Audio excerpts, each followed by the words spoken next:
So hello guys, welcome back to the video. तो इस वीडियो में अपन जीके के मोस्ट इम्पॉर्टेंट टॉपिक डिस्कस करने वाले हैं जो आने वाली शिफ्ट में उनके आने के चांसेस बहुत हाई हैं। ठीक है, और ये जो भी टॉपिक अपन यहाँ डिस्कस करेंगे, चाहे वो फिर करंट के हो, पॉलिटी के हो, हिस्ट्री के हो या फिर तुम्हारे स्टैटिक के हो। ठीक है, ये किस पे बेस्ड है? ये पूरे तुम्हारे एग्ज़ाम ओरिएंटेड है। बेसिक तुम्हारा रिवीजन हो रखा है, तुमने जीके पढ़ रखा है अच्छे से। अब अगर तुमको कहीं से भी एग्ज़ाम ओरिएंटेड चीज़ें पता चल जाए तो तुम्हारा जो रिवीजन है वो और भी अच्छा हो जाएगा। तो उसके लिए ठीक है, तुम्हारे पास है जीके स्पेशल सीरीज़। ठीक है, स्टार्ट करते हैं जीके स्पेशल सीरीज़ की क्लास 5th। और एक और बात, ये क्लास सबके लिए इम्पॉर्टेंट है, फिर चाहे वो CHSL वाले हो या फिर वो MTS वाले हो। ठीक है, तो सबके लिए इम्पॉर्टेंट है। स्टार्ट करते हैं। स्टार्ट करने से पहले टेलीग्राम चैनल तुम्हारे लिए लॉन्च कर दिया है, तो प्लीज़ इसको ज्वाइन कर लो। ठीक है, क्योंकि ये बहुत ज़्यादा इम्पॉर्टेंट है इस वाले एग्ज़ाम के लिए, CGL के लिए जो कंटिन्यू चल रहा है, और आने वाले तुम्हारे CHSL के लिए और MTS के लिए। तो ये बहुत ज़्यादा इम्पॉर्टेंट है। यहीं पे तुमको जीके स्पेशल का लिंक भी मिल जाएगा, प्लेलिस्ट का लिंक मिल जाएगा तुमको यहाँ पे, और इस वीडियो का PDF भी तुमको यहीं पे ही मिल जाएगा। क्लियर है गाइस? तो चैनल को ज़रूर ज्वाइन कर लेना, और हाँ, वीडियोस को लाइक कर दिया करो और चैनल को ज़रूर सब्सक्राइब कर दिया करो। क्लियर है गाइस? ताकि ये सीरीज़ तुम्हारी कंटिन्यू रहे। मूव ऑन करते हैं। सबसे पहला तुम्हारा करंट का ही आ गया, चलो बढ़िया है। मिनिस्ट्री ऑफ डिफेंस का है, क्या है? Exercise Tiger Triumph. ठीक है, 2025 का। Culminates with distinguish visitor day at Kakinada Andhra Pradesh. कहाँ हुआ था ये? काकीनाडा आंध्र प्रदेश में हुआ था। दूसरा तुमको क्या ध्यान रखना है, 4th एडिशन है तुम्हारा। ठीक है, कौन सा एडिशन है ये? 4th edition of bilateral tri service. Clear है? 4th edition of bilateral tri service. Full form क्या है? HADR। ठीक है, ट्राई सर्विस किसकी? Humanitarian assistance and disaster relief. Okay guys, next तुमको ध्यान रखना है कब हुआ था? 11 अप्रैल को हुआ था। कब हुआ था? 11 अप्रैल। किसके बीच में हुआ था? इंडिया और US के बीच में। किसके बीच में था? इंडिया और US के बीच में। नेक्स्ट, द DV आपका distinguished visitors day was attended by the flag officer commanding Tamil Nadu and Pondicherry. इन्होंने ये थे। ठीक है, और US काउंसिल जनरल थे तुम्हारे commander US navy strike group of 5 और 54 इन्फेंट्री डिवीजन थे। ठीक है, तो ये सारे उस डे पे प्रेजेंट थे। ठीक है, 11 अप्रैल पे। तो इसमें मेजर इंपॉर्टेंट चीज़ें तुमको ध्यान क्या रखनी है कि कहाँ हुआ था, कब हुआ था, और ये कौन सा एडिशन था। क्लियर है? और HADR की फुल फॉर्म भी ध्यान में रख लेना। क्लियर है guys? Next upon move on करते हैं। Important GST council. GST council तुम्हारा दे रखा है आर्टिकल 279A में दे रखा है। हेडक्वार्टर कहाँ पे है? हेडक्वार्टर तुम्हारा दिल्ली में है। कहाँ पे है? दिल्ली में है। और चेयरपर्सन कौन होता है GST का? ध्यान रखना, यूनियन फाइनेंस मिनिस्टर। कौन होता है? Union finance minister. और अगर मैं GST का वेटेज पूछूँ तुमसे, ठीक है, तो यूनियन में ध्यान रखना 1/3 वेटेज होता है तुम्हारा, और स्टेट में कितना होता है? 2/3 होता है। कितना होता है? 2/3 होता है। क्लियर है? दूसरा, GST कैसा है? फेडरल बॉडी है। और कब कॉन्स्टिट्यूट हुआ था? 15 सितंबर 2016 को हुआ था। ठीक है, ये इंपॉर्टेंट है, इसको ध्यान में रखना। कैसा बॉडी है? बॉडी ध्यान रखना है federal body. Next, power and function, ये और ज़्यादा इंपॉर्टेंट होता है। ठीक है, ये क्या रिकमेंड करतेगा? टैक्स, सेस, सरचार्जेस, ठीक है, जो भी GST के अंडर आते हैं। गुड और सर्विस सब, ठीक है, subsumed under GST। They should, ठीक है, there should be a limit for GST and any other matter as may be prescribe. ठीक है, GST के अंदर जो भी सारी चीज़ें इंक्लूड होती हैं। डिसीजन टेकन बाय मेजॉरिटी, और मेजॉरिटी कितनी होनी चाहिए? 3/4, ठीक है, of the total member present and voted in the GST council. उसके बेसिस पे इन पावर्स में और फंक्शंस में चेंज करा जाता है। क्लियर है गाइस? तो इसको अच्छे से याद रख लेना, ये इंपॉर्टेंट है। और अगर मैं बात करूं, स्टेट फाइनेंस ऑफ मिनिस्टर और टैक्सेशन और any other minister nominated by each state government. ठीक है, ये कंपोजिशन होता है तुम्हारा किसका? GST का। एक तो यूनियन फाइनेंस मिनिस्टर है ही, ठीक है, यूनियन मिनिस्टर ऑफ स्टेट भी इसमें इंक्लूड होता है। क्लियर है? नेक्स्ट अपन मूव ऑन करते हैं। ये तुम्हारा GST काउंसिल हो गया। अब नेक्स्ट अपन मूव ऑन करते हैं amendment of the constitution bye 101 constitutional amendment कब आया था? 2017 में आया था। अब इस अमेंडमेंट से कई आर्टिकल तुम्हारे जुड़ गए, कईयों में अमेंड करा गया और कुछ डिलीट भी करे गए, तो ये सारी चीज़ें अपन को पता होनी चाहिए। सबसे पहले कौन सा आर्टिकल ऐड करा था? 246A। ठीक है, कौन सा करा था? 246A। अब 246A के according grants both the parliament and the state legislature to make laws with respect to GST। ठीक है, तो इस लॉ के अकॉर्डिंग जो पार्लियामेंट है और जो स्टेट का लेजिस्लेटिव है वो दोनों ही GST पे लॉज बना सकते हैं। 269A GST और supplies in the course of interstate trade. ठीक है, इंटरस्टेट जो भी ट्रेड और कॉमर्स होगा उसमें जो कलेक्टेड टैक्स होगा वो किसका होगा? Collected by government of India. ये तुमको ध्यान में रखना है। नेक्स्ट तुम्हारा होता है आर्टिकल 279A। कौन सा हो गया? Article 279A establish the goods and services tax council which will be joint forum of the state and centre. Clear है? The council is tasked with making recommendation to the union और state with various issues related GST। ठीक है, तो इस council का responsibility क्या होगा? ये स्टेट को और यूनियन को रिकमेंड करेगा क्या क्या वो GST में चेंजेस कर सकते हैं, जो कि बेनिफिट होगा किसके लिए? पब्लिक के लिए। क्लियर है गाइस? नेक्स्ट आर्टिकल कौन सा डिलीट करा गया था? इंपॉर्टेंट है। आर्टिकल तुम्हारा डिलीट करा गया था 268A। This article dealt with the service tax. ठीक है, ये सर्विस टैक्स से रिलेटेड था, तो इसको पूरी तरीके से क्या कर दिया था? 101 कॉन्स्टिट्यूशनल अमेंडमेंट एक्ट के थ्रू इसको डिलीट कर दिया गया था। इसको याद में रख लेना। अब शेड्यूल कौन से अमेंड हुए थे? देखो 6 शेड्यूल अमेंड हुआ था। It was amended to allow the state to levy tax on supply of alcohol and human consumption. अब अगर मैं बात करूँ, ठीक है, टैक्स में चेंज करा गया था जो भी अल्कोहल पे, ठीक है, अल्कोहल फॉर ह्यूमन कंजप्शन। अब इसकी बात तुमको यहाँ समझ में आ जाएगी। जैसे 7th शेड्यूल में तुम्हारा क्या दे रखा है? यूनियन लिस्ट दे रखा है, स्टेट लिस्ट दे रखा है और तुम्हारा कॉन्करेंट लिस्ट दे रखा है। अब वेयर अमेंड टू, ठीक है, were amend to accommodate the new tax structure. अब यहाँ पे हुआ क्या? तुम्हारे दो होते हैं, यूनियन और स्टेट। अब जो तुम्हारा अल्कोहल हो गया और जो गैम्बलिंग हो गया, ठीक है, ये जो दोनों टैक्स है तुम्हारे, ये किसके अंदर आते हैं? स्टेट के अंडर आते हैं और स्टेट ही इनको कलेक्ट करता है। ठीक है, इसको ध्यान में रख लेना। दूसरा, कौन से आर्टिकल में अमेंड करा गया था? ये 248 में करा गया था। ठीक है, the scope for residual legislative powers of parliament was amended to clarify that parliament has exclusive power to make law with respect to GST। ठीक है, कि पार्लियामेंट के पास प्रॉपर पावर है कि वो GST के लॉज में अमेंड कर सकता है।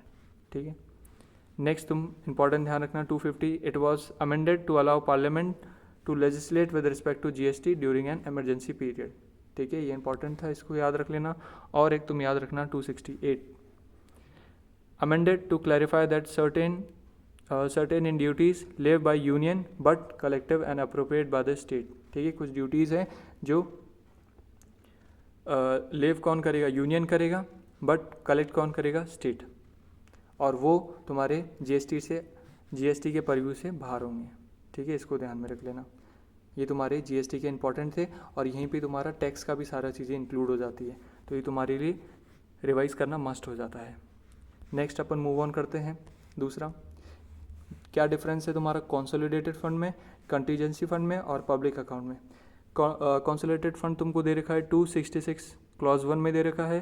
ठीक है, जनरल रेवेन्यू की बात कर रहा है, जो भी गवर्नमेंट का जनरल एक्सपेंस होता है, खर्चा होता है। Required for every withdrawal. ठीक है, हर विड्रॉल के लिए तुमको किसकी परमिशन लेनी पड़ेगी? पार्लियामेंट की लेनी पड़ेगी।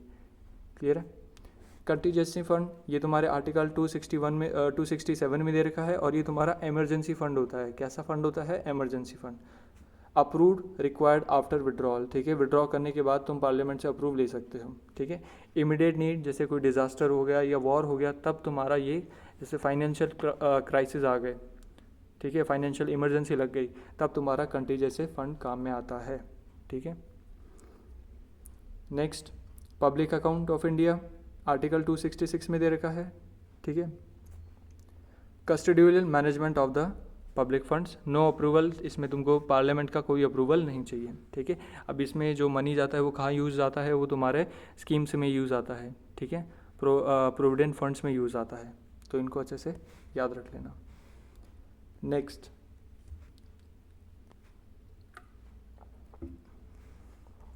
नेक्स्ट तुम्हारा आता है Mauryan empire. One of the largest empire है, इसका ध्यान में रखना है, ठीक है। कैपिटल सिटी कौन सी है? पाटलिपुत्र है। कौन सी है? पाटलिपुत्र। और कौन सा एरा है? एरा ध्यान रखना है, नॉर्थ ब्लैक पॉलिश्ड वेयर। कौन सा है? North black polished where. Founded कब हुआ था? किसने फाउंड करा था? चंद्रगुप्त मौर्य ने। कब करा था? 322 BC में। कब करा था? 322 BC। ये तुम्हारा पूरा मौर्य एम्पायर रहा। क्लियर है गाइस? अब ये तो बेसिक चीज़ें थी, ये तुमको पता है। जो इंपॉर्टेंट चीज़ें तो तुमको ध्यान में रखनी है, जो मस्ट है। अब देखो, इसमें तुमको ध्यान नहीं रखना है इंपॉर्टेंट ऑफिशियल्स इस मौर्यन एम्पायर और उनका जो सेंट्रल एडमिनिस्ट्रेशन जो वो संभालते हैं। जैसे महादंडनायक, ठीक है, ये कौन होता है? चीफ जस्टिस होता है। कौन होता है? Chief justice. और तुम ध्यान रखो दंड पक्षिका, ठीक है, हेड ऑफ पुलिस डिपार्टमेंट, ये ध्यान में रख लेना। बंद घर, ठीक है, बंद गृह कृता, ठीक है, इसको ध्यान रख लेना, हेड ऑफ रॉयल ट्रेजर। दूसरा इंपॉर्टेंट तुम ध्यान रखोगे महाप्रतिहार, official to maintain the royal palace, ठीक है। दूसरा महासंधि विग्रह, महासंधि विग्रह तुम्हारा official for post war conciliation. इसका मतलब क्या है भाई? वॉर के बाद कितना डैमेज हुआ, ये सारी चीज़ को मैनेज करने का काम किसका था? महासंधि विग्रह का। क्लियर है? ये कुछ इंपॉर्टेंट थे, ये याद रख लेना। बाकी तुमको PDF कहाँ मिल जाएगी? टेलीग्राम चैनल पे मिल जाएगी, तो वहाँ से इसको अच्छे से रिवाइज कर लेना। उसके लिए टेलीग्राम चैनल को ज्वाइन कर लेना। चलो, हाँ, इसका टेलीग्राम चैनल का लिंक तुमको डिस्क्रिप्शन में दे रखा है, तो वहाँ से तुम इजीली ज्वाइन कर सकते हो। Important official of Mauryan bureaucracy, ठीक है। संध्यता तुम्हारा चीफ ट्रेजरी ऑफिसर होता है। समर्था तुम्हारा कौन होता है? चीफ टैक्स कलेक्टर होता है। प्रतिष्ठा chief justice for criminal code. ये मैं तुमको इंपॉर्टेंट बता रहा हूँ, बाकी तुम अपने PDF से रिवाइज कर सकते हो। युक्ता, युक्ता कौन होता है? टैक्स कलेक्टर होता है। कौन सा होता है? टैक्स कलेक्टर होता है।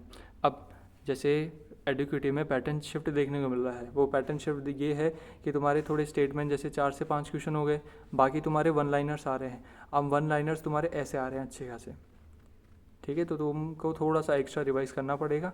टॉपिक कहाँ से करना है वो तुमको इस वीडियो से अच्छे से पता चल जाएगा, या फिर पहले की तुम्हारी GK स्पेशल की क्लास अच्छे से रिवाइज कर लिया करो। नेक्स्ट तुम्हारा होता है गोपा। गोपा किसके लिए होता है? Responsible for accounts. किसके लिए होता है? Responsible for accounts. अक्षपाला, अक्षपाला तुम्हारा अकाउंट जनरल होता है, ठीक है, इसको ध्यान में रख लेना। और तुम ध्यान रखना नवदक्ष, ठीक है, superintendent of the ship, superintendent of the ship. और सुपरिटेंडेंट ऑफ द मार्केट भी तुमको ध्यान रखना है, समस्त दक्ष, ठीक है, समस्त दक्ष तुमको ध्यान रखना है। सुपरिटेंडेंट ऑफ मार्केट इंपॉर्टेंट है ये। कलेक्टर ऑफ टोल्स, टोल्स का शुल्क, ठीक है, शुल्क देखो, शुल्क तुम्हारा टैक्स के रिलेटेड ही होता है, पुराना टर्म। शुल्क दक्ष, ठीक है, ऐसे याद रख सकते हो, शुल्क तुम्हारा टैक्स होता है हिंदी में। क्लियर है? इसको ध्यान में रख लेना। ये तुमको मैंने इंपॉर्टेंट बता दिए, बाकी तुम PDF से एक बार इनको अच्छे से पढ़ के रिवाइज कर लेना। नेक्स्ट अपन बात करते हैं पिलर शाफ्ट, ठीक है। अब पिलर शाफ्ट में तुम्हारा ये बेस होता है, ठीक है, फिर अबैकस होता है। देखो ये तुम्हारा हो गया बेस, ये अबैकस हो गया, और ये तुम्हारा एनिमल होता है, ठीक है। अब बेस में तुम्हारा क्या है? बेस में तुम्हारा इन्वर्टेड लोटस होता है। क्या होता है? इन्वर्टेड लोटस होता है। फिर तुम्हारा अबैकस होता है, जिसके ऊपर तुम्हारा एनिमल बैठता है, ठीक है, तो इसको अच्छे से याद रख लेना। ये इन्वर्टेड लोटस ऐसे होता है ये, ठीक है। चलो, फिर नीचे ये तुम्हारा पिलर शाफ्ट होता है। क्या होता है ये? Pillar shaft. अब यहाँ तक क्लियर है? नेक्स्ट अपन बात करते हैं तुम्हारा कार्नेटिक म्यूजिक। मोस्ट इंपॉर्टेंट है, यहाँ से तुम्हारे क्वेश्चंस आ रहे हैं, अच्छे खासे आ रहे हैं, ठीक है। फेमस कार्नेटिक म्यूजिशियन, ठीक है, इसमें ट्रिनिटी आता है, ध्यान रखना। 18th सेंचुरी में, अब देखो 18th century composer of musician Tyagaraja, ठीक है, त्यागराजा, मुत्तुस्वामी दीक्षितर एंड, ठीक है, श्याम शास्त्री। इन तीनों को ध्यान रखना, ये ट्रिनिटी है। क्लियर है? और बाकी लेजेंडरी परफॉर्मेंस कौन से तुम्हारे? MS Swaminathan, sorry MS Subbulakshmi, कौन है MS सुब्बलक्ष्मी, और श्रीनिवास अय्यर, ठीक है, रामानुजा अय्यर, ठीक है, और DK पट्टामहल, ठीक है, ये ध्यान रखना, ये तुम्हारे फेमस हैं। और फादर ऑफ कार्नेटिक म्यूज़िक कौन है? पुरंदरदास है। कौन है? पुरंदरदास, जिनका अपन आगे वीडियो में डिस्कस करते हैं। पुरंदरदास इंपॉर्टेंट है, ध्यान में रख लेना। Father of Carnatic music, clear है। Contributing to the structure is teaching method and laying foundation, ठीक है, इन्होंने अपने पूरे कार्नेटिक म्यूज़िक का फादर क्यों बोलते हैं? क्योंकि इन्होंने पूरा कार्नेटिक म्यूज़िक का जो टीचिंग स्ट्रक्चर है वो पूरा अच्छे से डिज़ाइन कर रखा था। ही systematize music lessons into the graded system, किसमें सिस्टमेटाइज करा था? ग्रेडेड सिस्टम में। नेक्स्ट अपन बात करते हैं देव वर्नाम्स, ठीक है, देव वर्नाम्स आपका किसको प्रेस करने के लिए म्यूज़िक थे? ये डिवोशनल म्यूज़िक थे, डिवोशनल सॉन्ग्स थे लॉर्ड विष्णु के लिए। क्लियर है guys?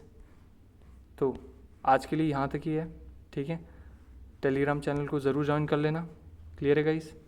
So thank you for watching. Channel को सब्सक्राइब ज़रूर कर देना। और इसकी PDF तुमको कहाँ मिलेगी? इसकी PDF तुमको टेलीग्राम चैनल पे मिल जाएगी, तो उसको अच्छे से ज्वाइन कर लेना। और भी बाकी सारी इन्फॉर्मेशन एग्ज़ाम रिलेटेड तुमको वहीं पे मिलेगी। क्लियर है गाइस? Thank you.